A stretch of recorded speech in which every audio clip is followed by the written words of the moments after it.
when did you guys first start? Was it after 2011? We put out our first record in 2011. Right. So I think we started playing songs together in like 2010. So fucking ages ago now, man. Nearly 15 years.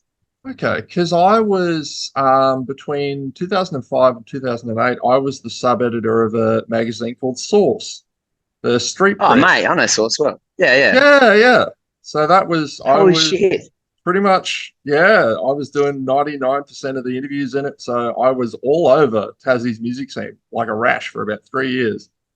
Um, Mate, we must have just missed you. yeah, yeah. It's funny, man. Like, because I remember there were a lot of really promising bands in that scene, and some of them decided, all right, let's take this seriously. They went over to Melbourne, and we never heard from them again. Whereas you guys have done well.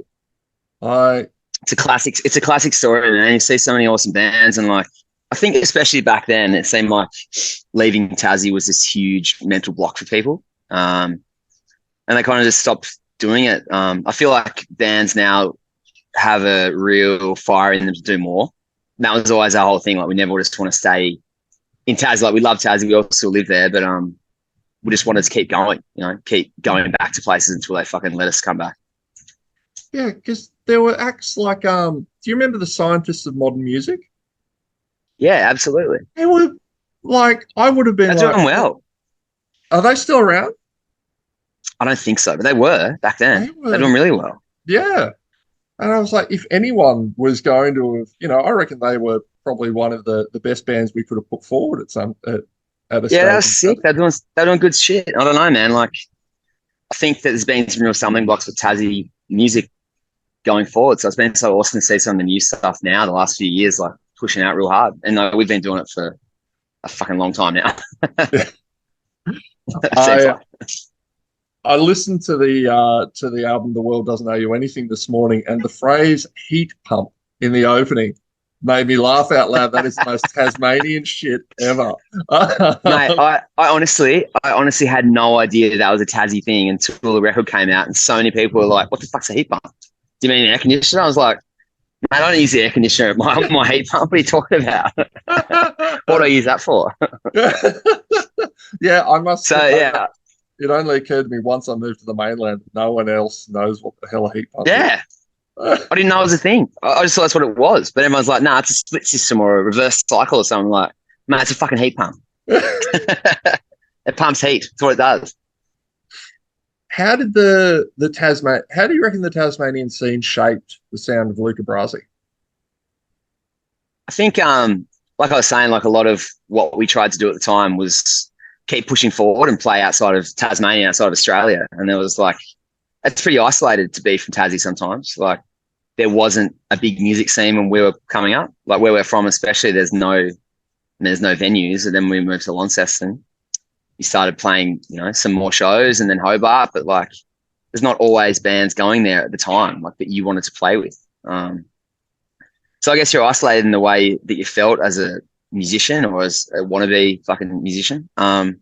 So like, a lot of themes of that come through in the songs. Like we were just trying to emulate these bands that we loved, and it was different. It wasn't like you go and play a support slot on the weekends. You have to create your own thing. Yeah, well, that was the thing. No one came down like between when I was when I was a journo and when I was growing up in the mid 2000s. There was just no one No, came down. Like no. internationals, fucking forget about it. Half of the Yeah, main, man, exactly. even a lot Yeah, of big Australian bands, like Sunk Loto when they were originally around, never did Tassie. Fortunately, you had bands no. like Grinspoon and Cog who were always heading down, but yeah, there was just no one. Yeah, man, it was starving at the time, like especially when we started playing like 2010, 2011, there was nothing going on. And was ready for it at the time. We had so many people that were keen to see bands, and were lucky enough to be a part of something really fun and special at the time. But now it's a different world down there. Like the music scene is doing really well, and there's always every tour has Tasmania on at some point. Yeah. So, what do you think led to that change? You reckon in the last few years? I mean, I know there were venues that I'm a metalhead. So when I noticed, when bands like, Phil Anselmo and Meshuggah and stuff started playing Hobart, I was like, oh shit, I'd never heard of the Altar and all of these venues. But do you Yeah, think getting man, I new don't know. venues help? Definitely, and getting some faith in them. I really feel like it's probably been repeated a million times, but Mona coming on the scene like 10 odd years ago, a bit more, that really did help change things because there was some money there to get venues happening again. And the Odeon, kicking back off, and like you said, Altar next door. The possibility to have shows at all was a big thing. Because everyone has the same story, losing venues. But we were kind of only gaining them 10 years ago. It was really funny. Yeah.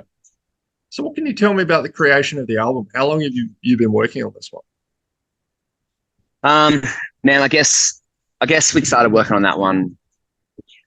I'd say probably two years ago. It usually is about 2 years cycle for us to start kicking ideas around and like finally bite the bullet and start thinking about writing songs again after like, fuck, we're going to do this again. This is like record number 6, which is like, I never ever thought that we'd be doing 6 records, man. So like, yeah, we just seem to keep putting out songs. We've got older and our lives have changed. We still tour whenever we can. But in a different way, like we've done so much hard yards that we're lucky enough to kind of do it on our own terms a bit more. Yeah. So that's the same with writing. We all kind of write separately now. We don't get the opportunity to be together as much as possible. We kind of live a little bit further away. Everyone's got kids and stuff, got different worlds, man. So like we started writing these songs separately and toss them around on the internet and take them apart and rewrite them and change them and get together and jam. And that's kind of our process now. And it's like led to us actually recording our own music and making our own albums ourselves. Yeah. You've done Triple J's Like a Version twice now. What do you think makes a good cover? I think honesty. Like we've done 2 songs that we actually love. And I've seen a bunch of those where I'm like, do you actually like that song? You putting that song out because you think it's going to do really well as like a version? And you watch the ones that do well, the ones where it's like, yeah, this person has an inside feeling about this song and wants to put their own spin on it in that sort of way. They really care about this one. Yeah, I think that's what works for us both times. When you were covering Paul Kelly, did you give any thought to the fact that you might be ruining someone's Christmas? Fucking hell, man. We were like, if this goes, that was good too. If this goes badly, we are fucked. Because if you fuck up Paul Kelly, you're actually going to get crucified in Australia. But yeah, that all popped off pretty funny too when that dude, we'd actually ruined his Christmas apparently. And that was pretty fucking sick. Yeah, so a bit of context. There was a dude recently that really, I guess, had his throat cut by that cover. But it subsequently got in touch and we sent him a shirt. It's funny enough that he's like, yeah, must have been a bit of a bender and apologise for his scathing review of the boys. Oh, look, well played by everyone. It takes a big man to it was good. Yeah. Bloody oath, man. Absolutely. Like you get like if you're gonna be in a band, you need to realise you're gonna get some stick. It's the internet and you don't let that stuff bother you. But then when he got back to us, we took the piss out of him and he was like, look, fellas, I might have had a few cans last night, a bit of a bender. I just want to say, look, each to their own. And we're like, mate, good on you. Send him a shirt, so we're all happy, I think. What a bad job. I don't think he's going to wear the shirt, but anyway. Who do you think would be the easiest fan base to upset with your next cover? Oh, shit. We've done pretty well with the Goo Goo Dolls one too. We'll find the next one's really going to hurt someone. Like a T-Swift one would really hurt, I reckon. That is exactly what I was going with that. You were thinking that? Yeah. With super fans, that sort of shit, you can really hurt someone, I reckon. Oh, the Swifties. That's dangerous territory, man. That's dangerous territory. Yeah, I don't know about that. Swifties, Beyonce fans, and Nicki Minaj fans are the 3 like you just do not want to piss off. I'm just going to avoid it. Don't be a coward. Yeah, get in fuck there. It. Nah, I'm too much of a coward. I'm too much of a sook. I can't cop it. Nah, we've been really lucky, man. The people have actually really enjoyed them. And to talk to Paul, and for him to have enjoyed it, and the Goo Goo Dolls to to actually reach out and say we really like that too. That's really cool. Yeah. So what? And Like a Virgin's big in Australia, yeah. Sorry, go ahead. And Like a Virgin's big in Australia. Like people love that shit. Yeah. The Wiggles coming in with doing Elephant was like, wow. And they ended up taking out the hottest 100, which Yeah, was it's pretty just amazing, man. Man, Anthony like we had yeah, did he Anthony have the had elephant on his head? no, I think one of them had elephant ears, but actually I think it was Anthony. And here's the crazy part. He took out the hot number one in the hottest 100. He had no idea what the hottest 100 was. No Fucking hell. joke. That's amazing. Yeah. Yeah, that's amazing.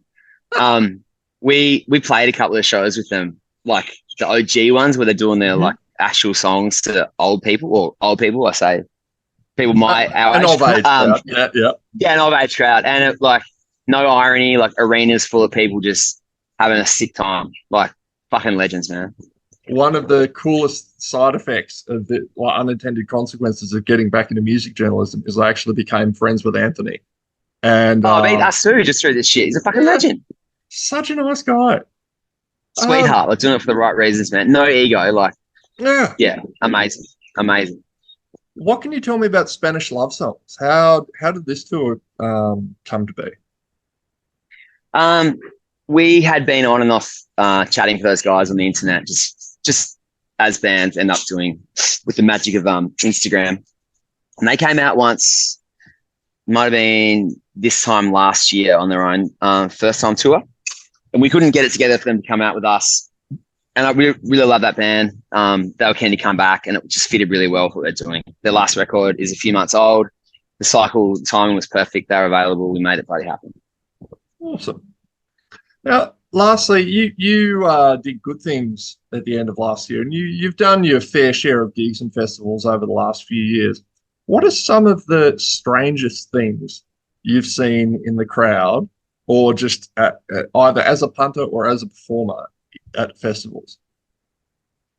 Um, when we played that gravy one, there was a lot of people chanting gravy for a long time. We'd have like go to festivals and there'd be like boxes of Gravox thrown through the air, and like people making gravy with whatever premix can they got mixed up with the fucking Gravox. So like that one really sticks out in my mind. That's what I always think about, man, to be honest. I know there's a heap more shit. I wish my brain wasn't so fucking cooked, but like that one sticks in my head. Watching that like flying Jim Beam and Coke Gravox going through the air those few times, that was pretty special for me, man. Oh, can you imagine the smell? Oh, Mate, my God. Yeah, oh. everywhere. uh, mate, this has been Nad. Thank you very much for your time. Mate, thank you, man. I appreciate it, dude. Easy. We'll have to see you in Brisbane, mate. Yeah, man. All the best to tour and fellow Taswegians. I love it. Tassie represent. Cheers, brother. All the best, Tom. Thanks, man. No worries, mate. Bye. See you, buddy. Bye.